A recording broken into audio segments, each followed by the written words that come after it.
All right. Well, thank you so much for coming tonight.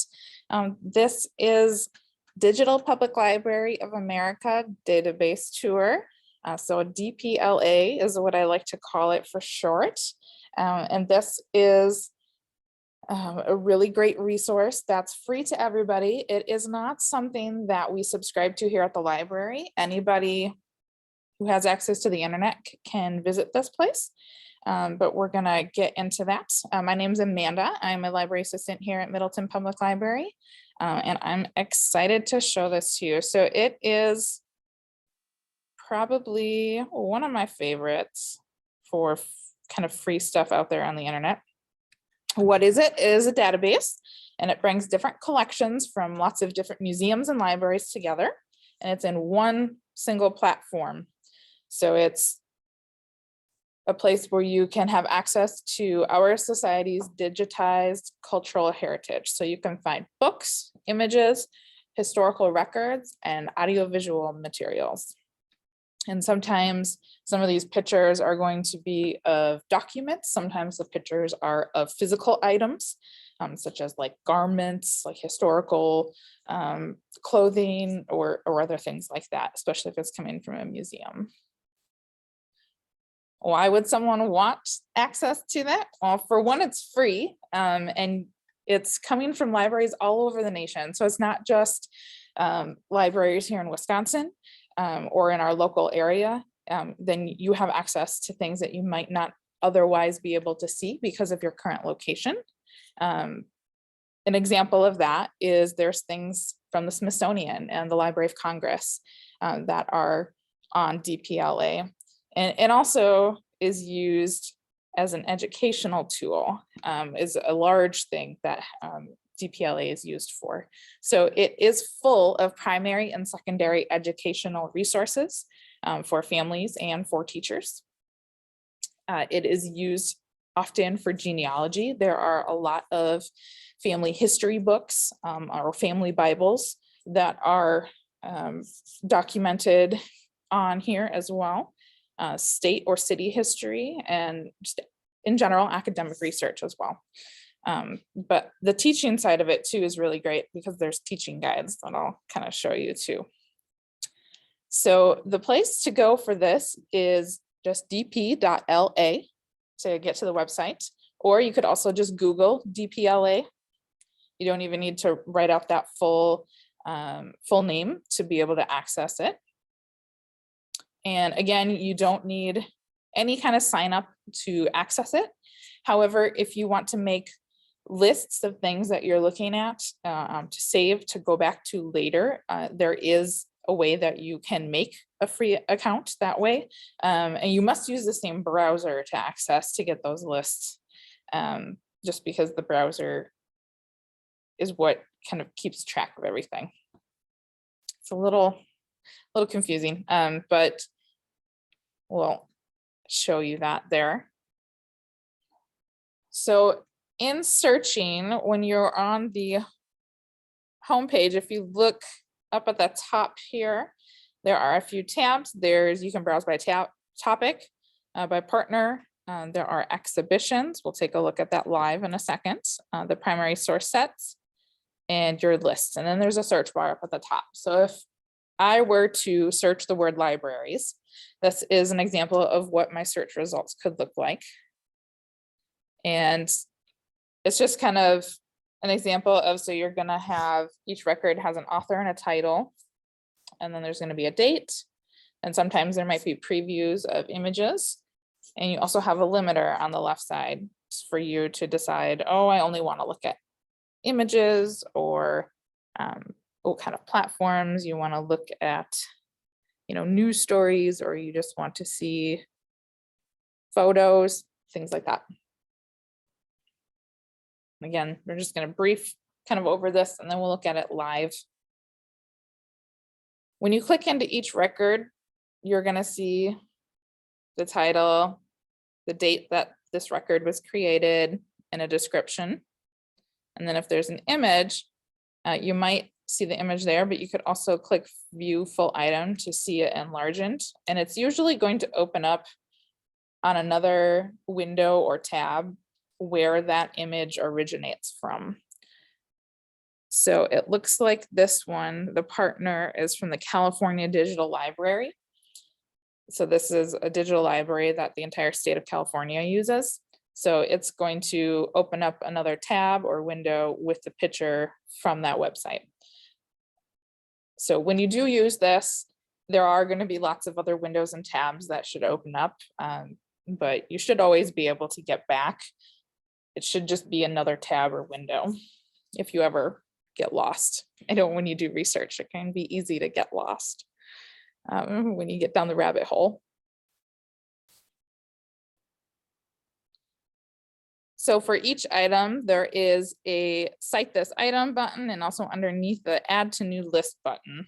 So this is a way that you can make a list for yourself on items that you want to remember and come back to.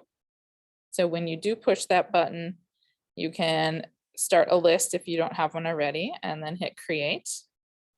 And if you go back, here's that record and here's that Add to New List button. And then I actually had at the time one list created, and that was suffrage. So this one, since it's libraries, wouldn't fit under that category. So I was going to make a new one.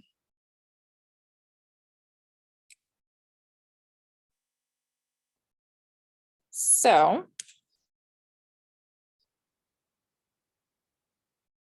then you go to my lists, and it does note here you won't see lists created in another browser. So to view those, you would have to use that certain browser. So if you use Firefox or Safari or oh, what's the, well, the old one is Explorer. Then there's a new one that Microsoft, it also starts with an E, I can't remember the name of it right now, or Google Chrome, whichever it is that you use, just make sure you use that same one. So here you can see that there was that one list that I had. If I would click into it, I had 3 items. But that's how you would get to lists, and the way that you find your lists. Up at the top of the page all the time, there's the My List tab.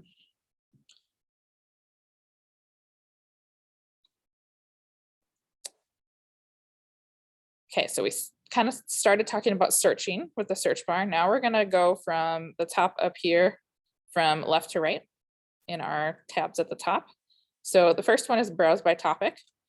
So there are a lot of different topics that DPLA has curated that are ready for you to just view and have fun looking at. So these are highlights of collections from other libraries, archives, and museums. And they're organized really, really nice. They're going to have subtopics under each topic, and then articles within those subtopics. So here's an example of, I clicked into women in science, and then under women in science, there is subtopics. So education, botany, and medicine. And when you would click into each one of these, then it would go into articles. And then there also are images and other primary sources that you can use. And all of these do have the information so that you can cite them later if you're using it for any reason in research. And this is really helpful for kids if they're ever using this for doing reports or anything like that too. You can browse by partner. So other than topic, you can browse by partner. And here's kind of fun because you get to see how many records are under each of these. So National Archives has a lot. So does Smithsonian. You can see kind of what the top contributors are. New York Public Library is probably the top library that has submitted items electronically into DPLA. And then also there's quite a bit from Wisconsin and Minnesota as well. So you can click on one of those and kind of go from there. Another way you could look around is the exhibitions. And this is also another area other than browse by topic where there's items that have been gathered for you already. And there's a topic and subtopics that have history and photos. And there's currently 32 topics. Every once in a while, they will add some in. I haven't ever seen them ever take away any topics. So once they have created a topic, it's there to stay. But they're always going to be adding to these topics. And we'll show that live to you here in a second so you can see what they look like. But here's an example of one for battle on the ballot. So they have a little summary of what they have here for you. They have an introduction, then they have some more history about the battle on the ballot, and then they have information on third-party reformers, women candidates, and then under each of these, and there are the photos that have descriptions and the article. It's not going to be too in-depth, these exhibitions. It's kind of similar if you were going to go to a museum and walk around and read the paragraphs of information that would be with each artifact or photo or display that they have there. So it's just another way to find out information like you were going to go to a museum. And I think this has been really helpful for a lot of people in the current times of this pandemic that we've been in, just because it allows you to find information that you wouldn't otherwise see because you can't always travel. The primary source sets are very helpful for people who are doing research or for educators teaching students how to research and find resources that are credible. And primary sources are always the most credible there is.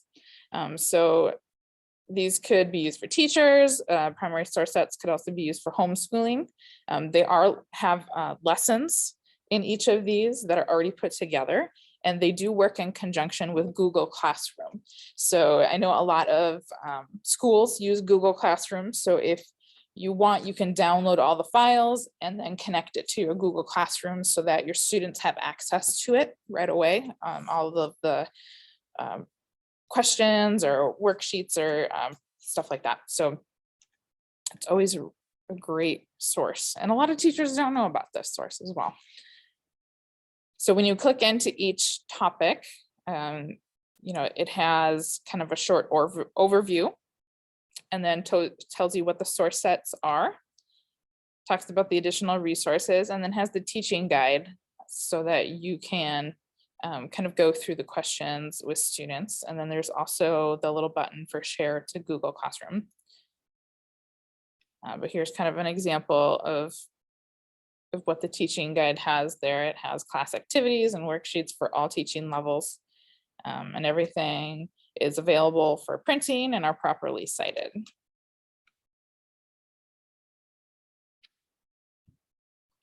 Example there.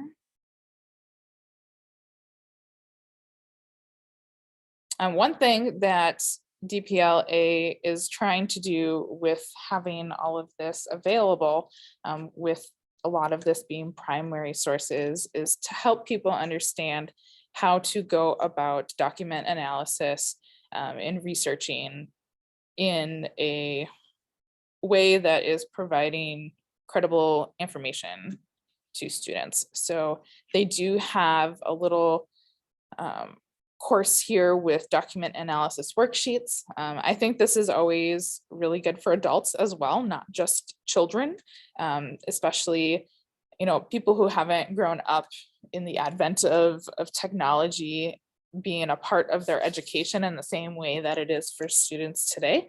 It can be really helpful to kind of go through the process of how do you analyze information that you find wherever it is, in museums and libraries, on the internet. So they have some great resources there as well. There is a little section of DPLA called DPLA Pro. So this is in the top right corner. I'll show you that in a second here of the website. And this is a place where organizations can come together and work on projects to add to DPLA. So this is where if a group wanted a bunch of stuff from, you know, their library or their museum put on here, that this is where they can work through. And this is also a place where you have access to free ebooks.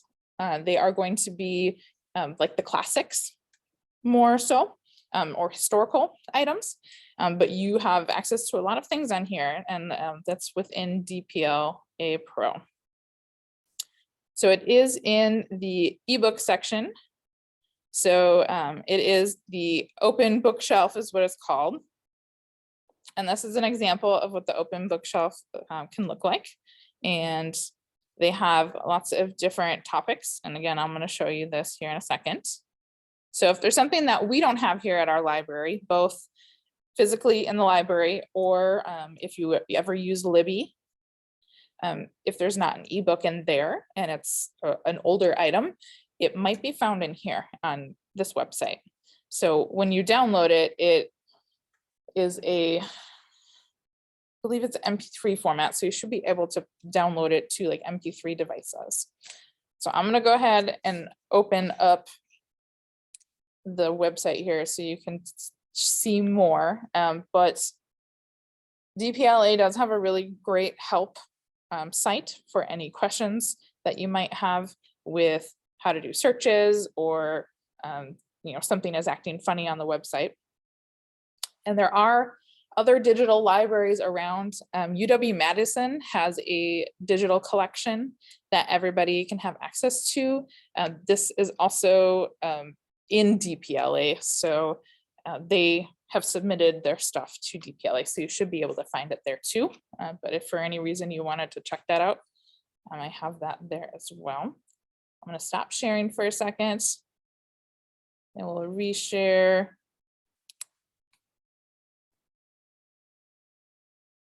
And then we're going to take a look here. Okay.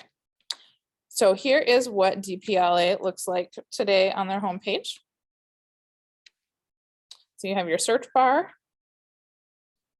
And then up at the top, we have all of our tabs for browse by topic, partner, exhibitions, primary source sets, your lists. And then there's the about section if you want to read up more about how it got started, and any news. They always have stuff that pop up.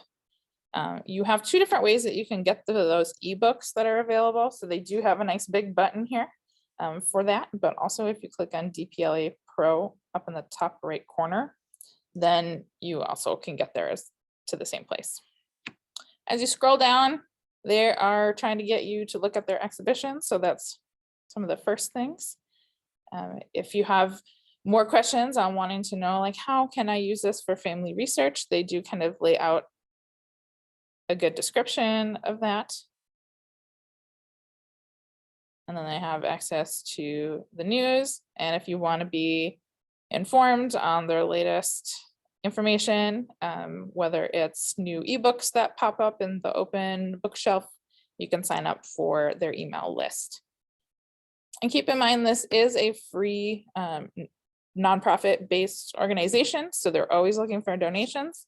So if that's something that you're interested in, that is there on their website as well. I'm always going to say yes to supporting libraries, but I'm going to put that in there. So if we go, I want to go to the exhibitions first to show you, because I really like the exhibitions. This is one that I looked at the other day, which I thought was really interesting. So it's 200 years on the Erie Canal. There's so many other ones on here. There's like Race to the Moon, urban parks, stuff on, you know, different eras in the US, like World War I, and Roosevelt, and the Conservation Corps. It kind of, there's so much.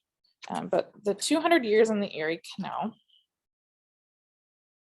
So I click on here and it kind of shows me, okay, so what's in this exhibition? And then it asks me to click on explore.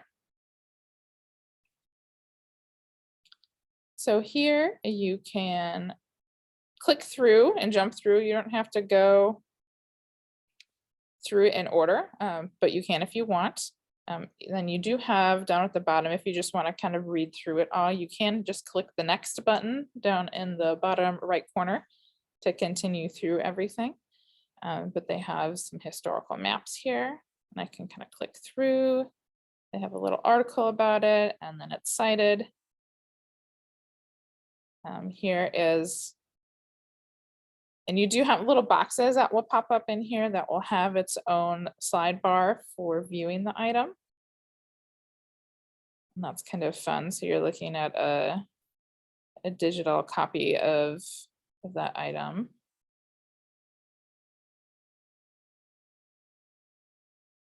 And let's see.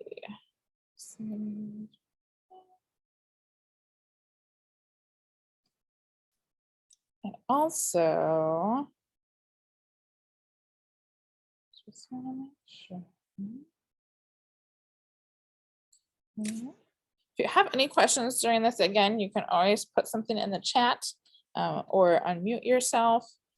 I'm just kind of going through and showing you the different areas, but this is still a part of the introduction here. So you can click through. And there's like the building of the canal. You have a photo there. And then as you click through the building part, there's stuff about the engineers, the labor.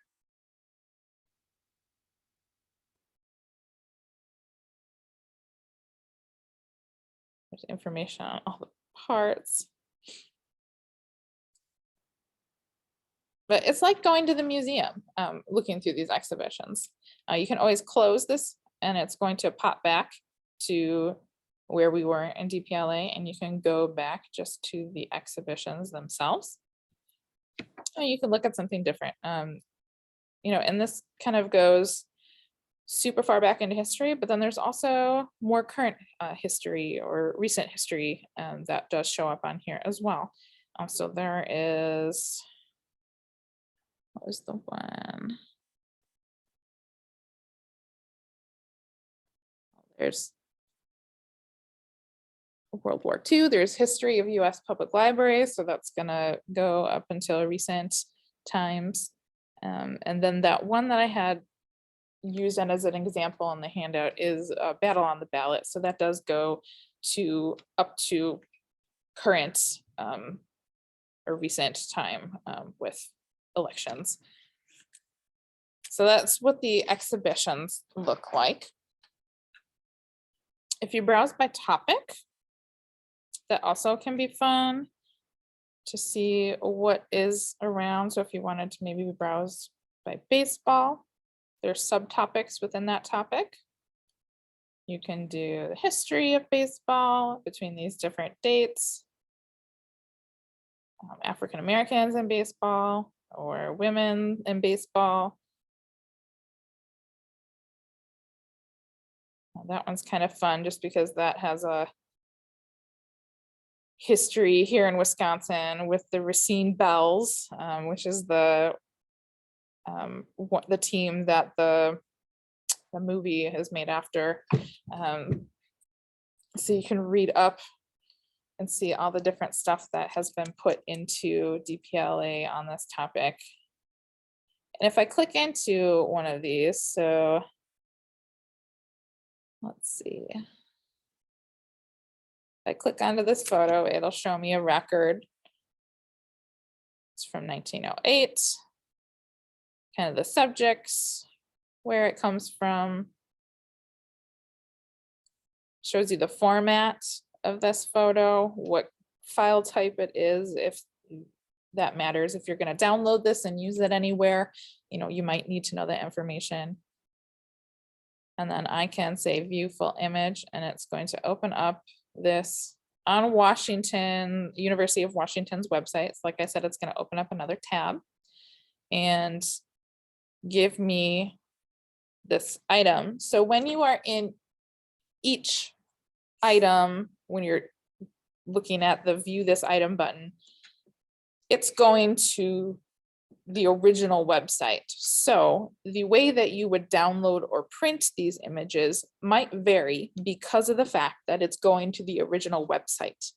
Since this tab here is no longer in DPLA and it's in University of Washington, they have a download button here. So I can download a large or a small.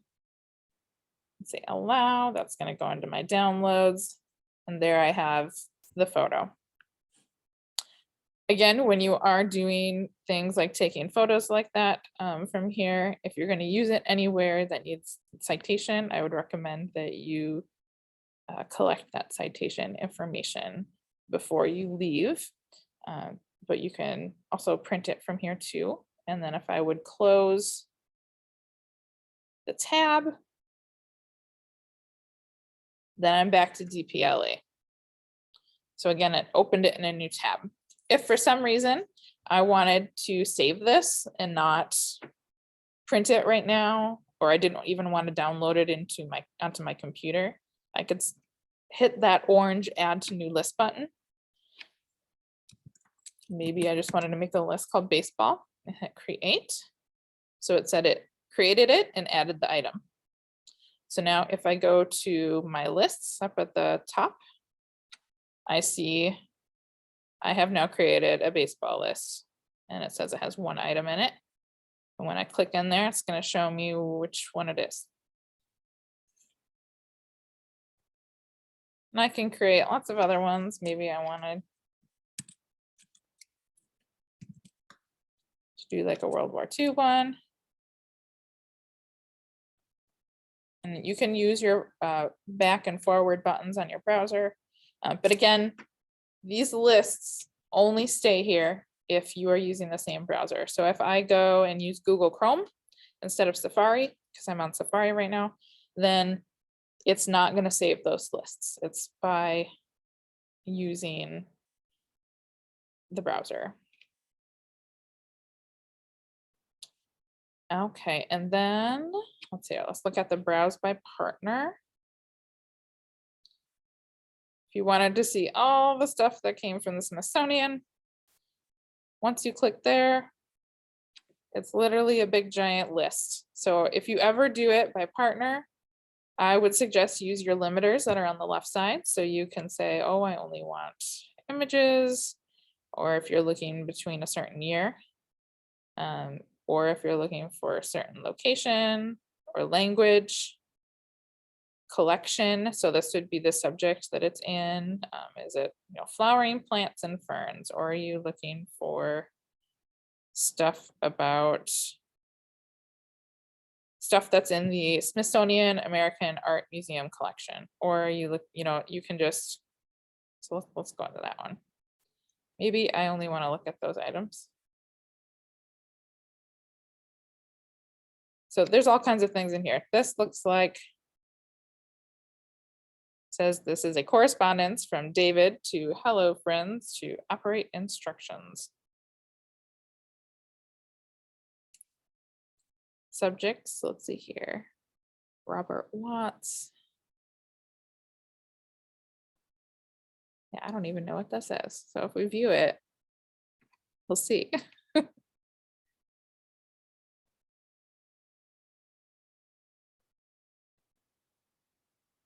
View full record. So again, this is going to take you to the original website. So it might take a little time because every one of it is going to be a little different.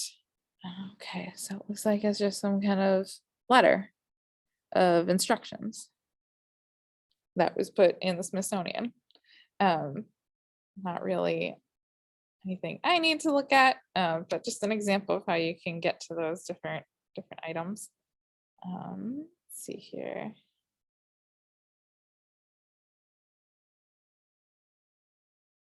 Yeah, here's some art.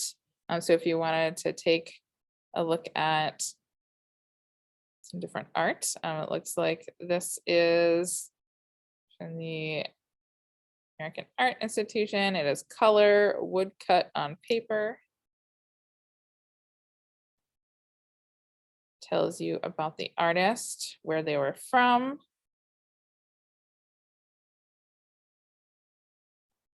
They were alive 1899 until 1985 and died in Virginia. If you do view full item, again, it's going to take you to the Smithsonian website. You can print it. You can view it, or you can share it. So if I want to say view, that's desert landscape. And it looks like they have other buttons when you view it for, again, downloading. So this cloud image, anytime you see a cloud with an arrow pointing down is going to signal to you that you need to that's a download button.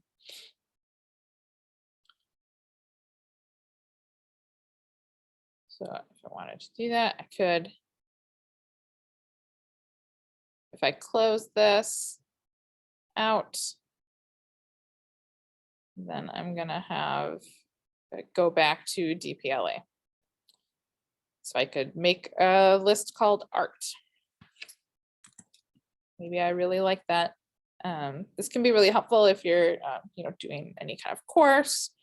You can collect images of art this way. It might be a way to access images that you might not otherwise be able to get access to. So that's a way that you can browse by partner. Like I said, when you're doing research in this manner on databases, it's very easy to get lost. So just always remember you have a home button up at the top here in the first tab on the left corner here. But you can always get back to each section. Let's look at the primary source sets too. So this, I said earlier, is really helpful for teachers or students. If you're doing homeschooling education, or if you're just interested. I know as a child, I loved looking at stuff like this. I would sit and read the encyclopedia. So something like this would have been super awesome to me. I would have loved to go through these source sets or the exhibitions and read through them. So there's, let's see here, you have like California Gold Rush. So it kind of gives you an overview of what the topic is. And then here you have each of these as a primary source. So these are items that were digitized, either the original map or letters or photos. And when you click on each of these, you get to see the larger view, and you do have zoom buttons. So you can zoom way up if you need to look at it closely.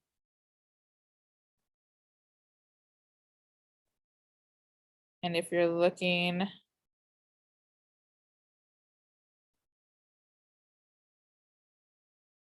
you want to cite the item, there is the information of where it comes from.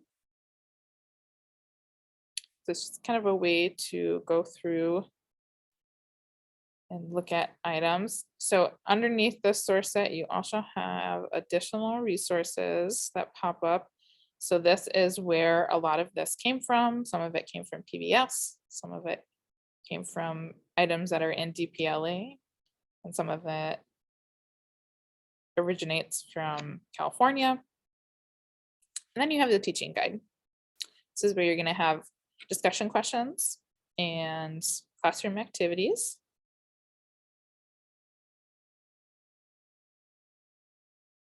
And then good information for primary source analysis and how to ask students to go about this, and just kind of what kind of questions you might ask them, as well as additional tools. So there are some worksheets, like I said, for document analysis that are always included in every source set. And then information on how you look at primary sources that come from the Library of Congress. So that's another one. You can print this guide, or you can also share this to Google Classroom, like I said, and that can be added in. So that is the primary source sets. If you have a teacher in your life and you're not a teacher yourself, I would definitely make sure they know about this, because it is a great extra additive to all the sources that teachers have. And I think the great part is that there's questions already created.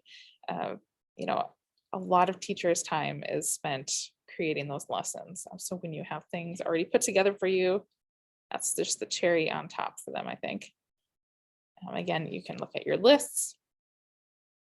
The About section is really informative, gives you some background story on how this was created. And the News section, I know they just had a recent update here. So if you're interested more in that, you can read their latest news from January.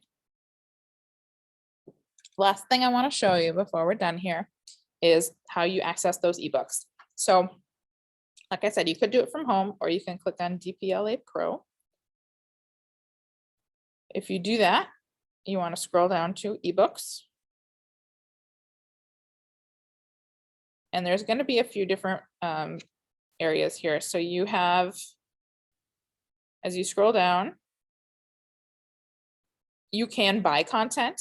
So some things are not free in terms of books that are in this DPL marketplace area in the Pro section, but that's not necessarily everything. So if you click on, I think it is Browse Palace Bookshelf. That is the open bookshelf. So I'm going to go back and show you that again. So you have browse and buy content from Palace Marketplace. That is where you can specifically buy items or look at some different collections. Or the open bookshelf is Browse Palace Bookshelf. It just used to be called the DPLA Marketplace. I'm not really sure why they changed the name to that weird palace thing. I don't think it makes sense, but I'm not the one making the decisions. So here is the open bookshelf. It starts out with, it looks like classic romance. You've got some Jane Austen in here. They've got DPLA's current picks that they have in there. Then you have fiction and nonfiction. There are some older children's books. So if you're ever looking for older books from your childhood, they could sometimes turn up in here, and that is always really fun. They have young adults and then also some textbooks in here. So that sometimes can be helpful for people. And then we also have literary classics and then some different languages. So there's Spanish and French.